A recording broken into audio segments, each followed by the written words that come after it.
এই যে দুনিয়ায় সৃষ্টি করেছেন কে? আল্লাহ। গাছপালা, নদী, নালা, মানুষ কে সৃষ্টি করেছেন? আল্লাহ। এই গাছ কার? আল্লাহ। আমরা কি কারোটা চুরি করে খাইতেছি? কারটা খাইতেছি? কারো আমরা দোষ দিতে পারবো কেউ? যদি কেউ জিগায় কারটা খাইছি? হ্যাঁ, আল্লাহ।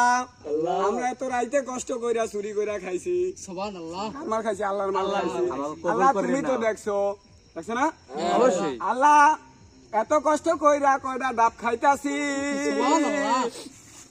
তুমি ভুল বুঝো না। তুমি তো দেখছো, তুমি সৃষ্টি করেছো, তোমার মাল খাইতাছি, আমরা তোমার বান্দা। আমরা কারো জিনিস চুরি করিয়া খাই না। আল্লাহ যদিও কেউ চোর বলে, তার বিচার তুমি কইরো। আমরা জানি কালকে এলাকায় সমালোচনা করবে। কি করছি আমরা? চুরি করছি। আমরা কি চুরি করেছি? চুরি করি না। আমরা নিজেকে ফল আল্লাহ আমাকে তৈরি করছে, আল্লাহর ফল আমরা খাইতেছি। এখানে যারা আছে সবাই হইছে। ধরেন আল্লাহুম্মা আমিন, সবাই বিসমিল্লাহ বলেন বাবা।